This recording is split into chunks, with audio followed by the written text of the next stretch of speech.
Yes, तो last lecture में हमने ऑलरेडी डिस्कशन किया था, थियरी टॉपिक्स डिस्कस किए थे already. So let us start with the MCQs. Okay, I think we are miss with the radioactive law of decay ना, वो नहीं किया था हमने ना. यस यस यस, ठीक है. Just we discuss about the theory, remaining part of the theory, and then we'll continue the numericals or MCQs. Okay.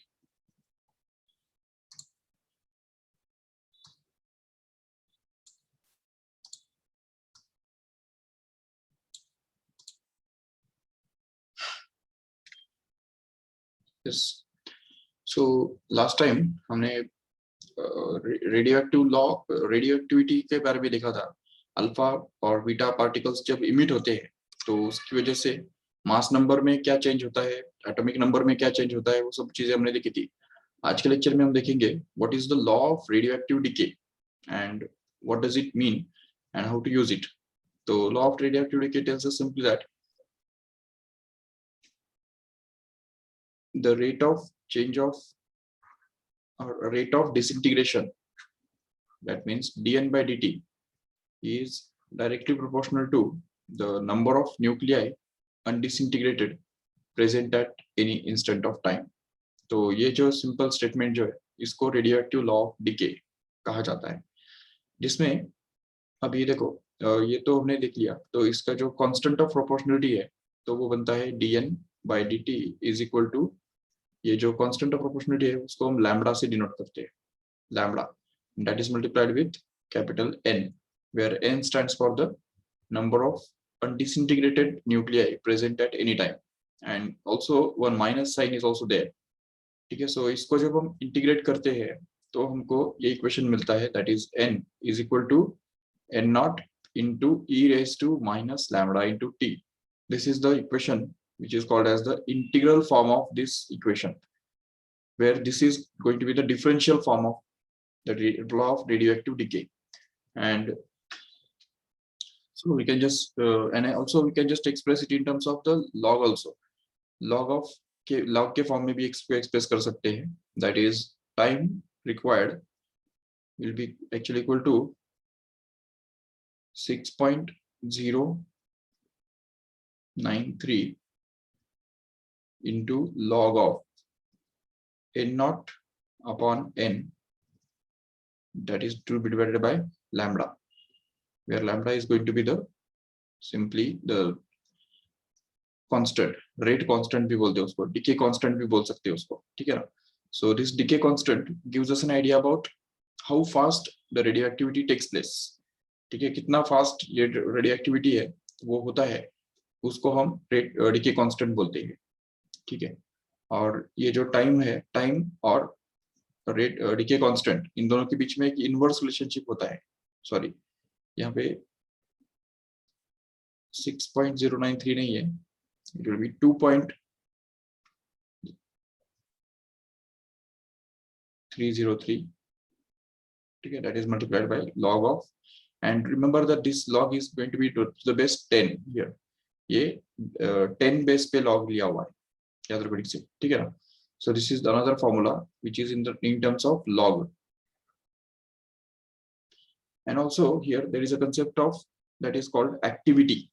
Okay, so activity जो है, तो actually activity is simply the lambda into n. It is called as activity. This is the activity at any instant, and initial activity a naught can actually be simply the lambda into n naught, where this lambda is going to be the decay constant, and if you just multiply it by n naught, that is initial number of nuclei present, that will be give us the initial activity in this way. तो activity और number of nuclei के बीच में direct relationship होता है. जैसे number of nuclei कम होते जाते हैं तो वैसे वैसे एक्टिविटी भी कम होता जाता है, नो डाउट. तो इस फॉर्मूला को हम इन टर्म्स ऑफ एक्टिविटी ऐसा भी एक्सप्रेस कर सकते हैं. देखो, time t will actually be equal to 2.303 into log of initial activity upon the activity at an instant, that is to be divided by lambda. where lambda is going to be the decay constant once again. And also there is a concept of half-life period, which is denoted by capital T half, which is going to be the time required for this activity to decrease up to half of initial one, or the time required for the number of nuclei, undisintegrated nuclei, to decrease up to 1/2 times of, half of the original nuclei present initially. So that half-life period is given by the formula 0.693, that is to be divided by lambda. That means there is a direct connection between T half and lambda, no doubt. तो ये हमको समझना है. और there is a concept of that is called as the mean life. Okay, mean life, which will be actually denoted by mean life को किससे denote करना है? Suppose L से हम डिनोट करते हैं. ठीक है, mean life is denoted by suppose L. So mean life is actually given by the formula 1 upon lambda. It is simply the reciprocal of the lambda, that is decay constant. तो decay constant का reciprocal ये mean life होता है, और mean life का reciprocal decay constant होगा बिल्कुल. तो ये सब चीजें हमको समझनी है, और इनके जो यूनिट्स है तो वो भी हमको अच्छी तरह याद रखने ठीक से, कि बेक्वेरल और डिसइंटीग्रेशंस पर सेकेंड, ये सारे यूनिट्स है, उनके बीच में भी कन्वर्जन्स है, वो भी अच्छी तरह से हमको याद रखने हैं. ठीक है. तो और अब ये देखो, एक कॉमन सिचुएशन यहाँ पे आता है कि जिसमें ये पूछा जाता है कि सपोज एक दो रेडियो एक्टिव एलिमेंट्स है, इनका सपोज एक एलिमेंट जो है उसका डिके कांस्टेंट लैम्बडा 1 है, ओके, और दूसरा एक एलिमेंट है जिसका डिके कांस्टेंट लैम्बडा 2 है. सपोज हमको इनके दोनों के हाफ लाइफ पीरियड्स दिए हुए, इसका half life period suppose T1 है और इसका half life period suppose T2 है. ठीक है, दोनों का हाफ लाइफ पीरियड दिया हुआ है. अभी यहाँ पे जब हम इन दोनों का कंबाइन करेंगे, ये पूरा और ये पूरा, इसको जब हम कंबाइन करेंगे, मिक्स कर देंगे, तो ये जो मिक्सचर है, तो इस मिक्सचर का हाफ लाइफ पीरियड कितना होगा वो हमको सपोज ढूंढ के निकालना है. उसके लिए हमको ये जानना जरूरी होगा कि इस मिक्सचर का रेट कितना है, या रेट ऑफ डिसइंटीग्रेशन, या उसको हम बोलेंगे डिके कांस्टेंट जो है, तो वो डिके कांस्टेंट कितना है. तो वो अगर हम बात करते हैं तो decay constant of mixture will actually be equal to the decay constant of the first plus decay constant of the second part in the mixture. But as we already know that this decay constant of the first sample will actually be given by the formula 0.693, that is to be divided by T1, where T1 is going to be the half-life period of that first sample, and again here it will be lambda 2, which is going to be actually 0.693 once again, that is to be divided by T2, where T2 is going to be the half-life period of second sample, and here lambda is actually going to be 0.693, that is to be divided by T here, where T is going to be the half-life period of that mixture. So if we just cancel out this 0.693 from every term, then we'll be left with simply 1 upon T is equal to 1 upon T1 plus 1 upon T2. Okay, so this is going to be the formula for obtaining the half-life period of the mixture if we know the half-life period of two samples or two components of that mixture. Remember, okay? तो ये एक बात हमको समझनी. Okay, और ये जो radio activity है, इसका एक जनरल नेचर जो है वो एक बार समझ के लो ठीक से. देखो, suppose we draw a graph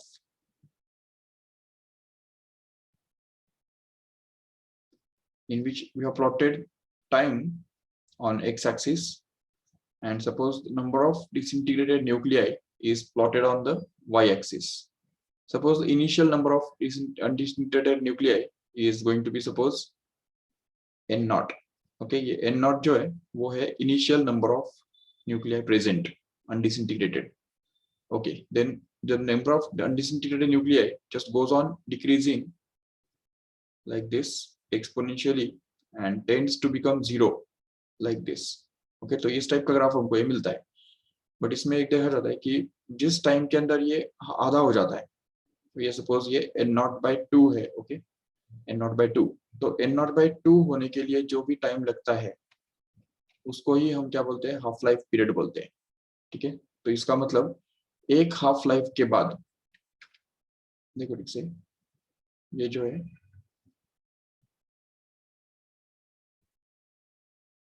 ये हो गया एक हाफ लाइफ। ठीक है, इसको हम बोलेंगे T, capital T here. Okay, then after the second half life, मतलब ये जो है यहाँ पे 2t, सपोज यहाँ पे हम बोल देंगे इसको 2t। तो after second half life, if you just see how much are the number of nuclei present there, will actually be obtained। तो देखो यहाँ पे वो बनेगा n0/4 actually.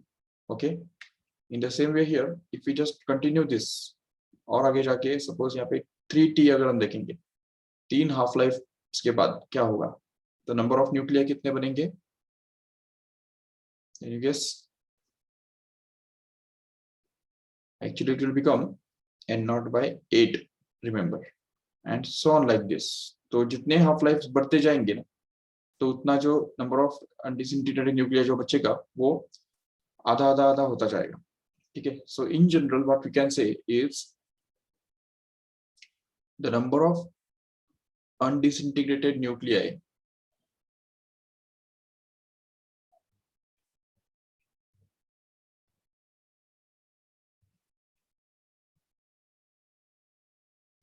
present after suppose k half lives।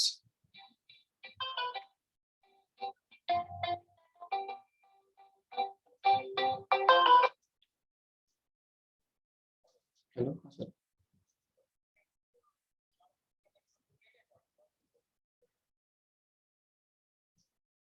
क्या मेरा लेक्चर भी है ऑलरेडी 4 बजे, देखता हूँ।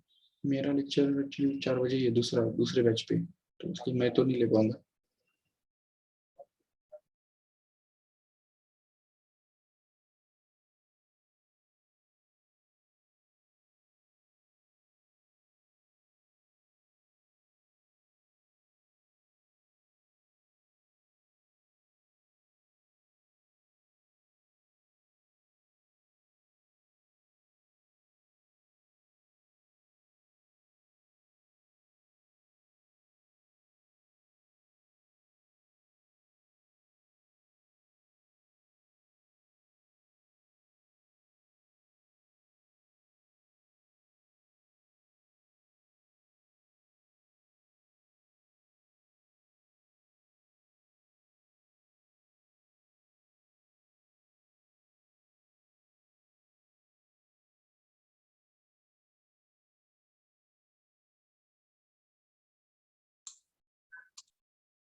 So the number of undisintegrated nuclei present after k half lives will actually be equal to, तो यहाँ पे इसको ही कंटिन्यूएशन हम देख सकते हैं और बोल सकते हैं कि this will be n0 divided by 2⁻k।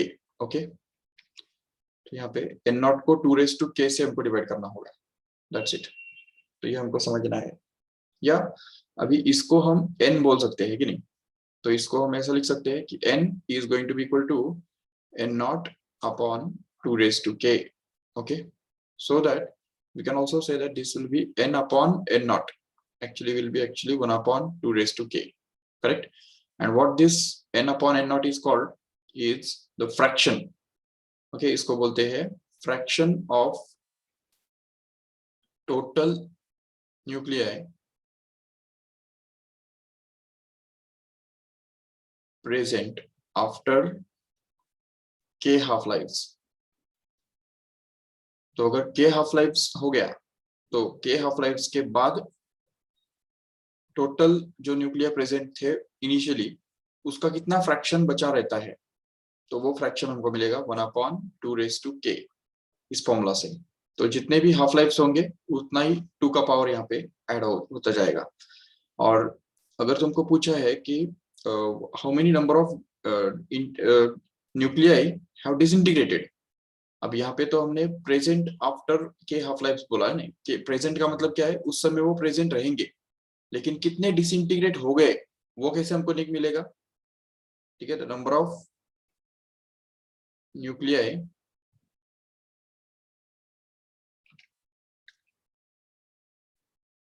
Disintegrated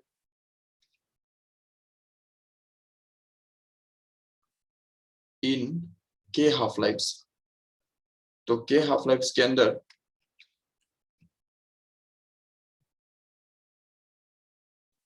कितने नंबर ऑफ न्यूक्लियाई डिसइंटीग्रेट हो गए, तो वो कैसे मिलेगा, जितने प्रेजेंट थे एन नॉट माइनस जितने डिसइंटीग्रेट जितने बचे हुए, जो कि एन, तो इसलिए यहाँ पे N N not minus N, this many will be the number of nuclei which are disintegrated, जिसको निकालने के लिए हमको यहाँ पे एन नॉट माइनस एन का वैल्यू पे डालना पड़ेगा, जो कि यहाँ पे एन का वैल्यू क्या है देखो हम जानते हैं already, it is n naught upon 2 raised to k, so that we can just get this as n naught upon 2 raised to k, like this,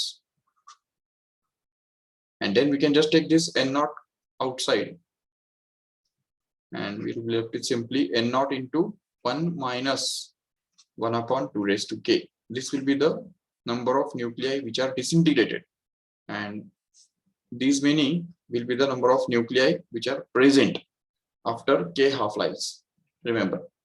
So these are the concepts of half life and related. Okay, so all these things are to be discussed in the theory here. Yes. Okay, so let us start the MCQs now.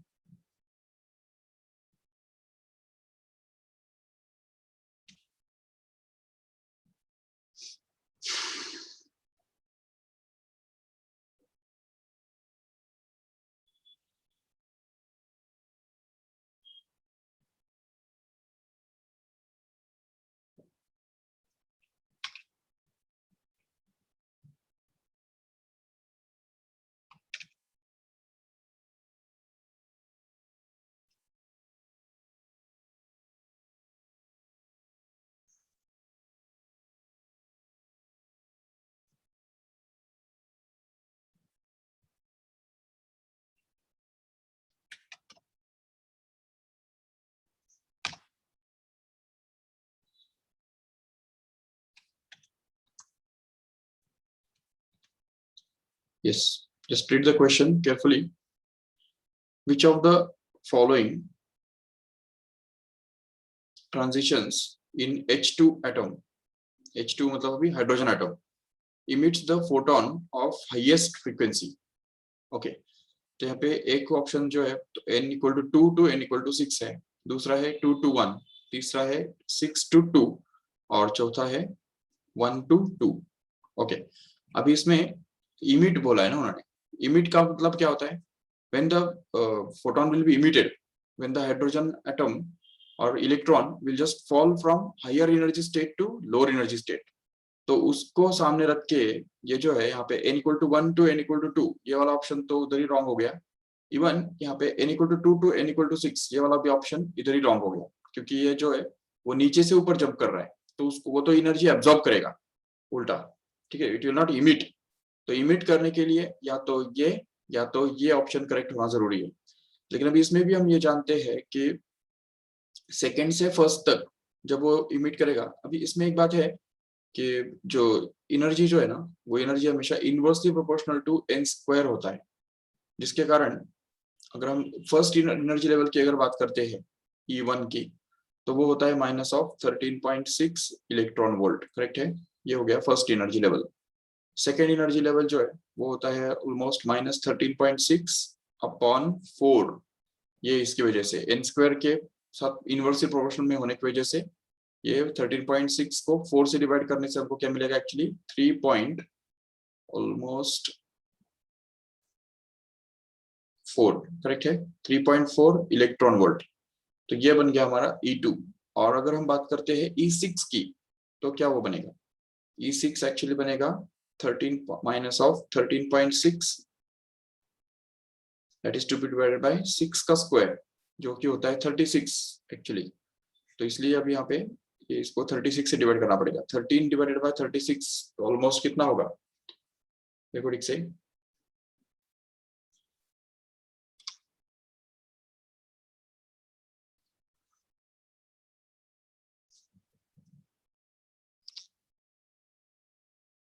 Okay, अगर 36 से भी अगर इसको divide करते हो तो भी 36 के टेबल में 136 तो है नहीं, but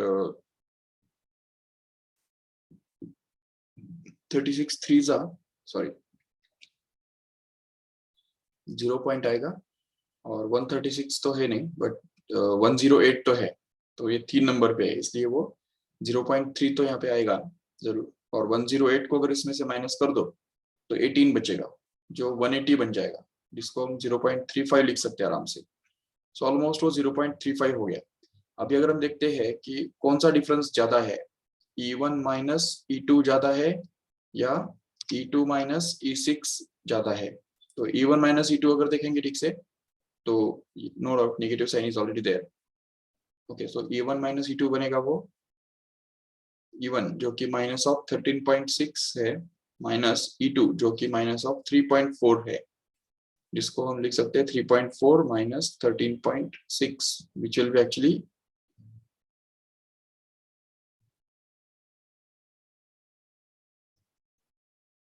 sorry E2 minus E1 करना चाहिए था हमको एक्चुअली। ठीक है, E2 माइनस E1, फिर भी मैग्नीट्यूड तो ऑलमोस्ट उतना ही आएगा। Yes, E2 minus E1 will actually be minus of 3.4 minus of 13.6, which actually becomes minus of 3.4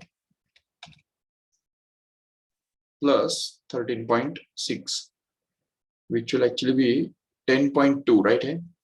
तो ये 10.2 इलेक्ट्रॉन वोल्ट इतना एनर्जी यहाँ पे मिल रहा है। जबकि अगर E6 माइनस E2 अगर करते हो तो E6 कितना है, देखो it is going to be minus of 0.35, okay, minus of minus 3.4 only. So if we just solve this further, then we'll be able to get this as minus of 0.35 plus 3.4, which will actually be simply 3.05, correct है, electron volt. That means which is very small, but here it is very big, and that's why we can just say that E2 minus E1 ये जो transition है ये actually high energy के साथ correspond करता है। It is going to be 10.2 electron volt, which will be actually equal to h into nu, where nu is going to be the frequency of that photon emitted, which is to be found out। ये देखो यहाँ पे frequency of emitted photon हमको highest निकालना है कि नहीं, और यहाँ पे E6 माइनस E2 जो है वो तो सिर्फ 3.05 है, जो कि एच न्यू के बराबर अगर किया तो ये फ्रीक्वेंसी जो है वो भी कम होगा, जबकि यहाँ पे ये फ्रीक्वेंसी ज्यादा होगा, क्योंकि ऑलरेडी ये बड़ा है और ये छोटा है। तो करके हमको ये E2 माइनस E1 मतलब ये बी वाला जो ऑप्शन है वो यहाँ पे हमको पता चल रहा है कि it's going to be correct in this case. समझा ठीक से?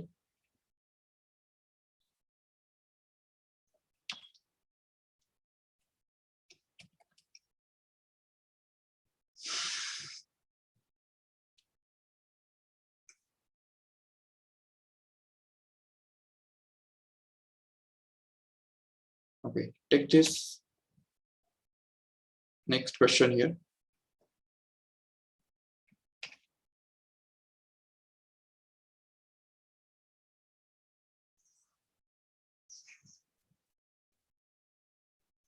Yes, just read the question.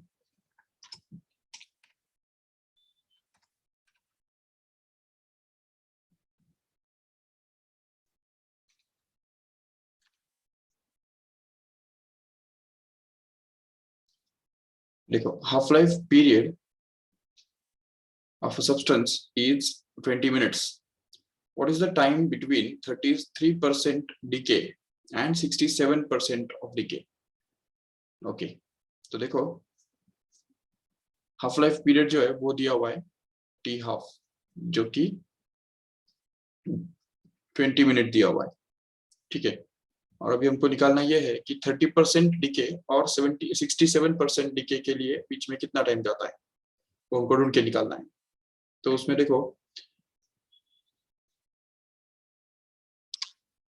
ये देखो 33% का मतलब क्या होता है। Suppose n is going to be 33% of n naught।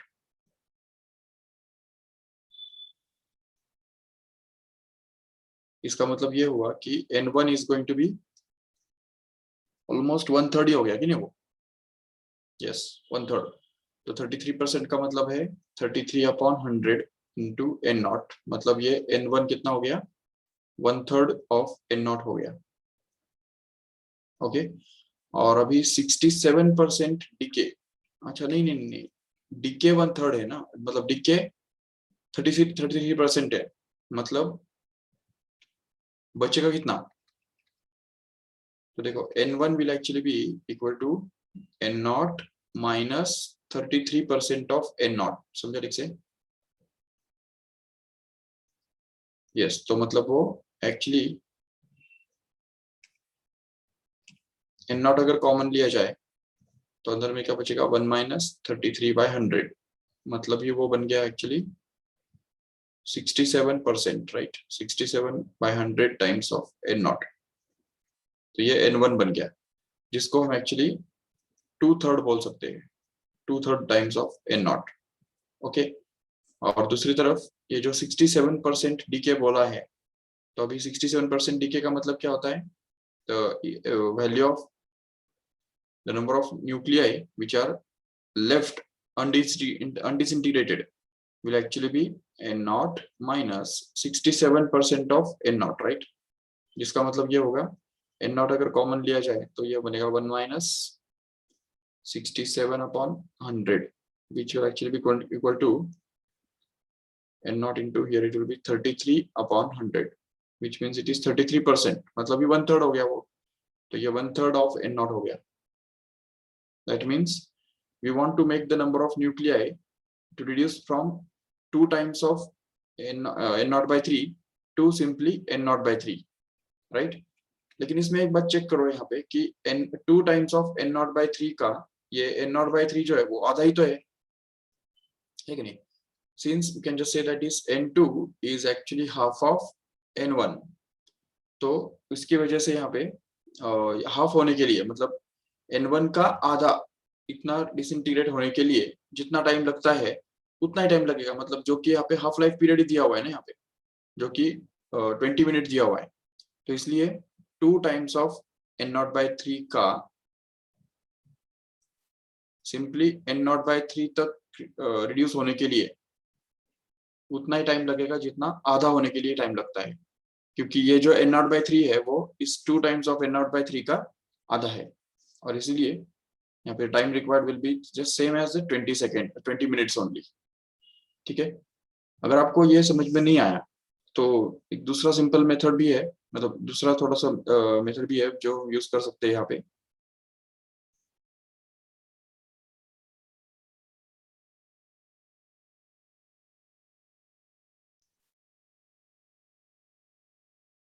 ये देखो n is equal to n0 into e raise to minus lambda t, ये हमारे पास है। ठीक है, अभी हम ये 2 बार इक्वेशन यूज करेंगे, इक्वेशन जो है वो 2 बार यूज करेंगे।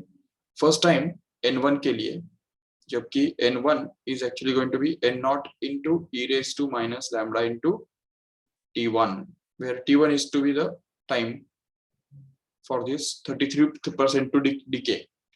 ओके, नेक्स्ट इज n2 के लिए, n2 के लिए अगर सेम फॉर्मूला अगर हमने यूज किया तो हमको मिलेगा n0 into e raised to minus of lambda into t2 in this case here। yes, okay, and n1 और n2 का अगर हमने यहाँ पे दोनों इक्वेशंस का अगर रेशियो लिया, this equation number 1, this equation number 2, if you just take the ratio then we can get n1 upon n2 which is equal to n0 cancel and e raised to क्या आएगा minus lambda t1 plus lambda t2, correct है। But n1 और n2 के जो values है ये वाला और ये वाला अगर यहाँ पे रख दो तो हमको क्या मिलेगा, देखो तो यहाँ पे आएगा 2 times of 2/3 times of n0 divide by यहाँ पे n2 के बदले आएगा simply 1/3 of n naught, and that is going to be equal to e raised to minus lambda common, and here, or just lambda common, and here it will be simply t2 minus t1 in the bracket. Again, this 1/3 gets cancelled, n naught gets cancelled, and we are left with 2 is equal to e raised to simply lambda into t2 minus t1 in the bracket. Correct? Eh?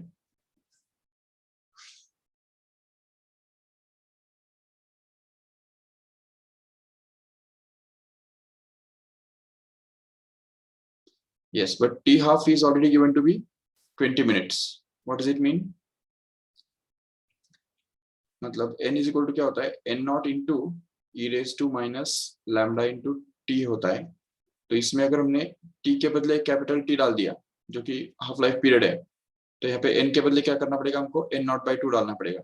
तो ये बन गया n naught by 2 is equal to n naught into e raised to minus lambda into capital T, where capital T stands for 20. Okay, so this 2 to get n naught get cancelled, and we'll be left with simply e raised to lambda capital T is going to be simply 2. Correct है, ये उस तरफ गया, ये इस तरफ आ गया. तो ये जो वैल्यू है e raised to capital T का, तो वो हमको यहाँ पे यूज करना है.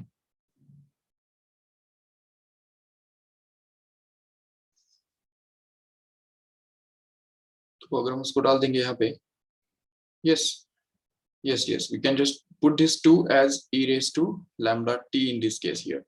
So e raised to lambda t is equal to e raised to lambda into t2 minus t1 here. Correct? Hai? So that this e gets cancelled, and we are left with lambda t is equal to lambda into t2 minus t1, and then we can just get this lambda also cancelled, and what we are left with is simply capital T is equal to t2 minus t1. That is to be found out, which is going to be t2 minus t1 is equal to 20, because this t is already there, that is 20. Okay, yes. So these are the MCQs we have done today.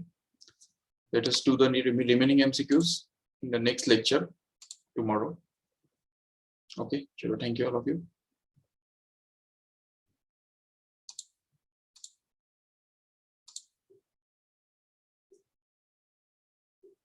Okay.